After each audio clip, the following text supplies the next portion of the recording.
Sebastian شاہ صاحب arch bishop. آپ سے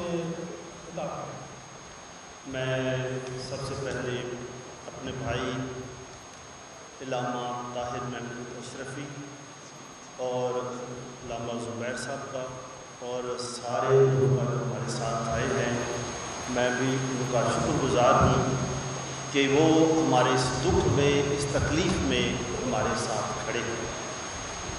یہ اس وقت کافی دکھ کی بات ہے، مسیحی تکلیف میں ہیں، پریشانی میں ہیں کہ یہ ہمارے ساتھ کیا ہوا ہے. اس کی وجہ یہ بھی ہے کہ 14 اگست یعنی 2 دن پہلے سب نے وہاں پر سارے ملک میں 14 اگست منایا گیا اور جھنڈے ابھی بھی کسی جگہوں پر جھنڈے بھی لگے ہوئے اور سب نے ترانے یہی گائے کہ اس پرچم کے سائے تلے ہم ایک ہیں، ہم ایک ہیں. تو اس قسم کے واقعے نے اتنا خوف پیدا کیا، جس طرح سے بھائی بتا رہے تھے کہ بچے گھروں سے کو چھوڑ کر بھاگتے. یہ صبح سویرے میں ایک اور بات بھی کرنا چاہتا ہوں کہ یہ تقریباً صبح 6 بجے کے قریب، کل 6 بجے سے ہی یہ پریشانی، دوڑ بھاگ دوڑ، گھروں کو چھوڑ کر جانا یہ شروع ہو چکا. اور وجہ یہ بتائی گئی کہ کسی شخص نے قرآن پاک کو جلایا اور وہاں پر اپنے نام بھی لکھے ہوئے.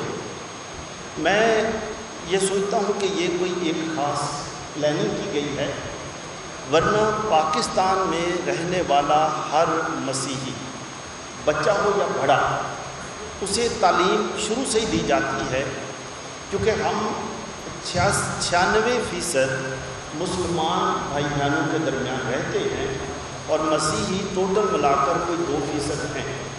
تو اتنی بڑی آبادی میں جتنے بھی آپ دیکھیں، ہمارے کوئی گاؤں ہو، شہر، کوئی بھی بستی ہو، اس میں اگر 100 کے قریب مسلم خاندان ہیں تو وہاں پر 5 یا 6 مسیحی، تو ان کی آپس میں بنتی اس لیے اکٹھے رہتے ہیں. تو بنتی بھی آپس میں کوئی مسئلہ بھی نہیں، ایک دوسروں کے لینا دینا بھی ہے، ایک دوسروں کے گھروں میں جا کر کھانا بھی کھاتے ہیں، شادی بیاہوں میں بھی شریک ہوتے ہیں. تو سب کو پتہ ہے. پھر ہر مسیحی کو یہ پتہ ہے کہ قرآن پاک میں 20 سے زیادہ دفعہ یسوع المسیح کا نام دیا گیا ہے، 20 سے زیادہ. پھر یہ بھی ہر ایک کو پتہ ہے کہ ایک پوری سورت مقدسہ مریم کے نام. پھر یہ بھی پتہ ہے کہ سورت آل عمران کے اندر بھی سارا کرسمس کا واقعہ بھی ہے، پیدائش کا واقعہ بھی ہے، سب کو پتہ. اس لیے کوئی بھی مسیحی قرآن پاک کو جلانا تو کیا قرآن پاک کے بارے کچھ کہنا بھی وہ گوارہ نہیں کر سکتا، یہ سوچ ہی نہیں سکتا. پھر ایک آپ یہ دیکھیں کہ اگر کسی نے قرآن پاک جلایا، وہاں لکھا گیا، وہاں سنا ہے کہ وہاں کس نے لکھا تھا کہ میرا نام یہ ہے، یہ ہے. اور میں کل سے سوچ رہا ہوں کہ اگر کوئی بھی ذی العقل شخص ہو اور وہ یہ سوچے کہ کوئی اس طرح کا کام کرے اور اسے پتہ ہے کہ ملک میں قانون 295 ABC موجود ہے، اسے یہ بھی پتہ ہے کہ ہمارے مسلم بھائیوں کا جو قرآن پاک سے پیار ہے، عقیدت ہے، عشق ہے، اس کی کوئی انتہا نہیں، وہ جان دے دیں گے، قربان ہو جائیں گے. تو اس طرح میں سوچتا ہوں کہ اگر کوئی شخص ایسا کرے، اس کو پتہ ہے کہ مجھے تو زندہ ہی زمین کھا جائے اگر میں یہاں پر ایسا کروں، یا عثمان اٹھا لے تو کر ہی نہیں سکتا جب تک کوئی خاص پلاننگ نہ ہو. لوگوں کے اپنی ذاتی رنجشیں ہیں، پیسوں کا لینا دینا ہے، کئی چیزیں ہیں، مکس ہیں. تو اس وجہ سے جس نے بھی یہ کیا ہے، یہ انتشار کرانے کے لیے کیا. تو سب سے پہلے میں بھی اپنے سب بھائیوں کے ساتھ مل کر قرآن پاک کی جلائے جانے پر میں بہت شرمندہ بھی ہوں اور اس کے لیے ہم معذرت بھی چاہتے ہیں، مذمت بھی کرتے ہیں. دوسری بات یہ ہے، میں اپنے مسلم بھائیوں سے بھی یہ درخواست کروں گا، اپیل کروں گا کہ ہمیں تھوڑا سا صبر و تحمل سے بھی کام لینا چاہیے کہ گورنمنٹ آف پاکستان میں ہمارے پاس قانون موجود ہے، ایجنسیز موجود ہیں.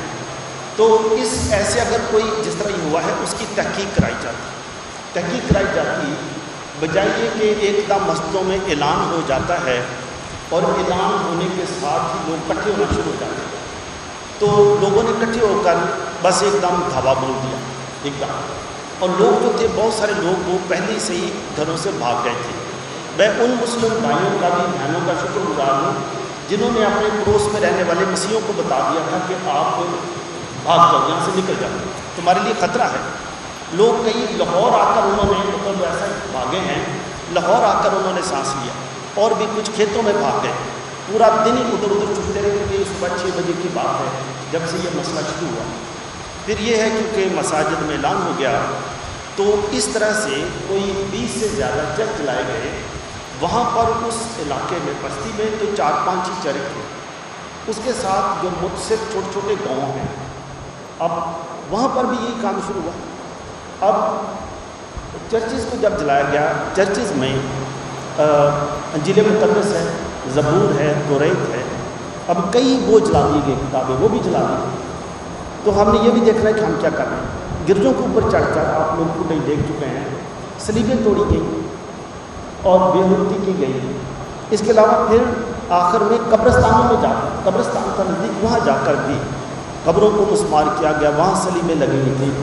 تو میں سوچتا ہوں، جس طرح سے میں نے پہلے کہا، جب ہمیں فون آنے شروع ہوئے کہ بشن صاحب ہمارے لیے کچھ کریں، انہوں نے کچھ نے آپ کا نام لیا کہ بھائی علامہ طاہر رشید کہاں پر ہیں، میں نے کہا ہم رابطے میں ہیں۔ انہوں نے ہمارے ڈائیلاگ والوں سے پوچھا، انہوں نے بہت سارے علماء کا نام لیا، پوچھا، انہوں نے کہا کہ پولیس یہاں پر بالکل ان کی وصف میں نہیں ہے، وہ اگر کھڑی بھی ہے ان کے سامنے بھی انہوں نے فوٹو بھی دکھایا کہ دیکھیں پولیس کچھ نہیں کر سکتی، ہجوم اتنا بڑا ہے کہ پولیس کچھ نہیں کر سکتی۔ تو یہ ہے بھی صحیح بات۔ تو ایک بات ہے، میں ایک سوچتا ہوں کہ، اور وہی کسی اور ایک نے فون کیا، کہنے لگے جی ہم نے صرف سموار کو بھی 2 دن پہلے، کیونکہ یہ منگل بدھ کا واقعہ ہے، کہنے لگے 2 دن پہلے ہم نے یہاں پر یہ ترانے گائے ہیں، اس پرچم کے سائے تلے ہم ایک ہیں، اور یہ بچے جو بھاگ رہے ہیں، خواتین جو گھروں سے چھوڑ کر، اور ان کے سامان اٹھا کر، گھروں سے اٹھا کر سڑکوں پر لا کر جلائے گئے۔ یہ جو خوف ہے یہ واقعہ گزر جائے گا۔ ابھی جس طرح سے پہلے واقعات ہوئے ہیں، یہ کوئی ہو سکتا ہے پہلے کی طرح ہی ہو کہ کوئی کمیٹی بنے گی، تحقیقاتی کمیٹی بنے گی، 15-20 دن تک کوئی آنا جانا رہے گا، کوئی ادھر آئے گا، کوئی ادھر جائے گا، رپورٹ تیار ہو رہی ہے، گھر بنا دیے جائیں گے۔ لیکن ان بچوں کے ذہن میں پاکستان میں رہتے ہوئے جو خوف پیدا ہوا، جو مسلم لوگوں کی طرف سے جو یہ ظلم ہوا، اس کا خوف ان بچوں کے ذہنوں سے یہ کون نکالا۔ تو میں سوچتا ہوں کہ یہ ایک واقعہ ہی، جیسے بھائی نے کہا ہے کہ یہ حملہ مسیحیوں پر ہوا، ریٹیلیشن میں ہوا، لیکن اس کا جو اثر ہے وہ ہم پاکستان پر ہوا، پوری قوم پر ہوا۔ یہ جو حملہ ہے یہ پاکستان کی ساکھ پر ہوا ہے۔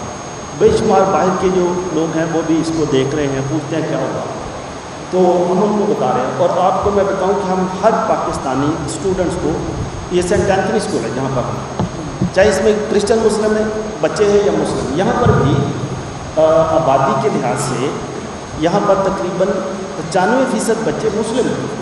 ہم سب کو تربیت دیتے ہیں، سب کو شہری بناتے ہیں، اور ہم بتاتے ہیں کہ پاکستان میں کئی دفعہ لوگ پوچھتے ہیں جی پاکستان میں ہمارا مستقبل کیا ہے۔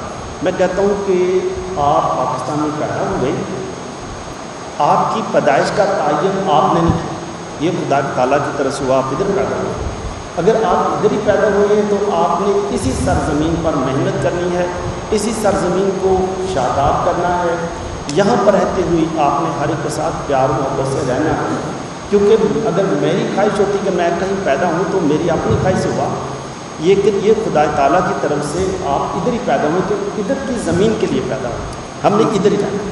تو آخر میں میری دعا بھی ہے کہ خدا ہم سب کو برکت دے، تاکہ ہم بڑے تحمل کے ساتھ، اگر کوئی، اب خدا کرے کہ ایسا واقعہ نہ ہو، لیکن اگر کوئی ایسی بات ہوتی بھی ہے تو اس کی تحقیق کی جائے، تاکہ فرد واحد، اگر یہ شخص نے، فرد واحد نے کام کیا تو پوری آبادی کا اس سے کیا قصور، پوری آبادی کو تو نہیں نقصان پہنچانا چاہیے۔ وہاں کا جو فادر ہے، پریسٹ ہے، اس کا تو اس میں کوئی قصور نہیں، اس پر حملہ ہو جاتا ہے۔ اب گرجے شہید ہو گئے، اب ان کا کیا قصور، وہ تو بلڈنگ ہے۔ تو فرد واحد کا عمل پوری آبادی سے اس کو نتیجے پر نہ اس کو کیا جائے۔